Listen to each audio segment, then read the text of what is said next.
BCB, যেটা আসলে যখনই আমরা দেখেছি খুব দ্রুতই তো আমরা দেখলাম যে এক সরকারের পতন, তারপর অন্তর্বর্তীকালীন চললো, তারপর নতুন সরকার ক্ষমতায় এলো, এবং এর মধ্যে আমরা ফারুক আহমেদকে দেখলাম, আমিনুল ইসলাম বুলবুলকে দেখলাম, এখন তামিম ইকবাল কাজ করছেন। আপনি তো খুব কাছ থেকে দেখেছেন এবং দীর্ঘদিন বোর্ডের সঙ্গে আছেন, আপনি কতটা পরিবর্তন দেখেছেন? কারণ এই জায়গাটা স্পটলাইটে ছিল জুলাই পরবর্তী সময়, এবং তারপরে যেহেতু এত সভাপতিও পরিবর্তন হলো, এবং এখন কি অবস্থায় আছে, কতটা মানে উত্থান পতনের মধ্যে দিয়ে গেল বিষয়টা? ধন্যবাদ আপনাকে। আসলে সবকিছুই কিন্তু এক সূত্রে গাঁথা। আমার আগের দুজন যে কথা বলেছেন, ক্রিকেটও কিন্তু তার বাইরে না। আমরা আসলে জুলাই পরবর্তী আমাদের যে স্বপ্ন ছিল, আমরা যারা দীর্ঘদিন ধরে ক্রীড়াঙ্গনের সাথে জড়িত এবং এটাকে আমরা ভালো একটা জায়গায় দেখতে চাই, আমাদের যে প্রত্যাশার জায়গা ছিল বিগত 5ই জুলাই পূর্ববর্তী যেই 15-16 বছরের যেই ক্রীড়াঙ্গনের যেই মানে হতাশার জায়গা ছিল, আমাদের প্রত্যাশা ছিল যে জুলাই পরবর্তী একটা পরিবর্তন আমরা দেখতে পারবো। এবং যখন সার্চ কমিটিটা গঠিত হয়েছিল, আমরা সেটাকে সাধুবাদ জানিয়েছিলাম, এবং আমরা খুশি হয়েছিলাম যে এখানে রানা ভাই, ইমরুজ ভাই বা আমাদের ক্রীড়াঙ্গনের অনেক বিজ্ঞ লোকরা সেখানে কাজ করার সুযোগ পেয়েছিল। তো আমরা আশার আলো দেখেছিলাম, যে আমরা প্রত্যাশা করেছিলাম যে বাংলাদেশ ক্রীড়াঙ্গনে একটা পরিবর্তন আসবে।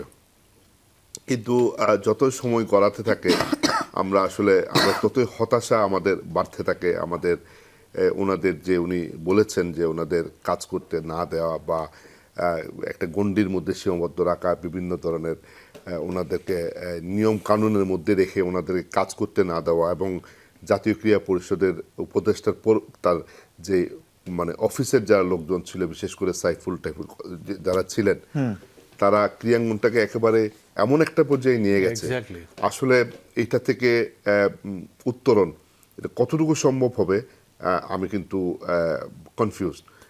যদিও বর্তমান আমাদের ক্রীড়া প্রতিমন্ত্রী আমিনুল ভাই অক্লান্ত পরিশ্রম করছেন, অনেক নতুন ভিশন নিয়ে কাজ করছেন।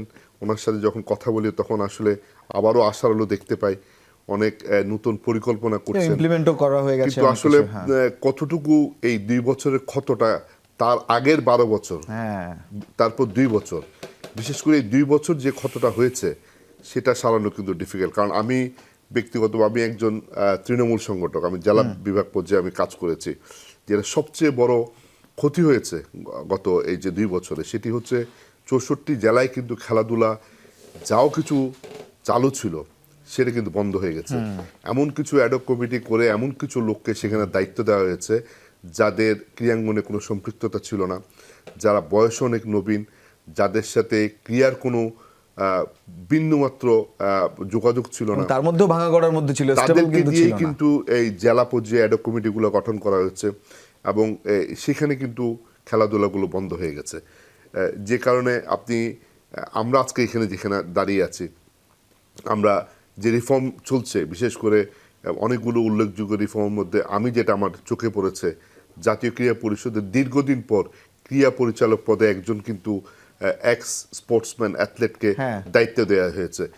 এই পদগুলোতে দীর্ঘদিন ধরে যেই প্রশাসনিক লোকরা কাজ করত, আমরা দেখেছি যে তারা বিভিন্ন মন্ত্রণালয় থেকে সেখানে কাজ শুরু করার আগেই তাদের বদলির সময় হয়ে যেত, এবং তাদের সাথে ক্রীড়াঙ্গনের কোনো ন্যূনতম কোনো সম্পর্ক ছিল না। তো এই পদক্ষেপগুলো নেওয়া হচ্ছে, কিন্তু এগুলো রিফর্ম করা আমার মনে হয় কঠিন হয়ে দাঁড়াবে। বিশেষ করে আপনি ক্রিকেট বোর্ডের যে কথাটা বললেন, আপনি দেখেছেন যে প্রথমে ফারুক আহমেদকে দায়িত্ব দেওয়া হলো, কোনো রকমের আমাদের যে কনস্টিটিউশন আছে সেটা তোয়াক্কা না করে আপনার ফারুক বেকে দায়িত্ব দেওয়া হলো, আবার কিছুদিন পর ফারুক বেকে সরিয়ে দেওয়া হলো, তাও কোনো কিন্তু নিয়ম মেনে করা হয়নি। বুলবুলকে আনা হলো, সেটাও কোনো নিয়ম মেনে করা হয়নি। বুলবুল দায়িত্ব পালনের পর যে নির্বাচনটা করলো আপনারা সবাই দেখেছেন, পুরো জাতি দেখেছে।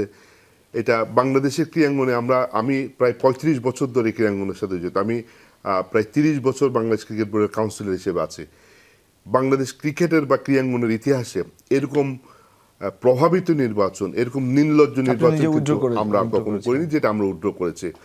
এইসব ক্ষত পুষিয়ে আবার ক্রীড়াঙ্গনটাকে একটা ভালো ধারায় আনা, এখন যারা কাজ করছেন তাদের জন্য কিন্তু অনেক বড় তবুও চ্যালেঞ্জ। বর্তমান সময় বা কিছু ইতিবাচক কথা আমরা বলবো।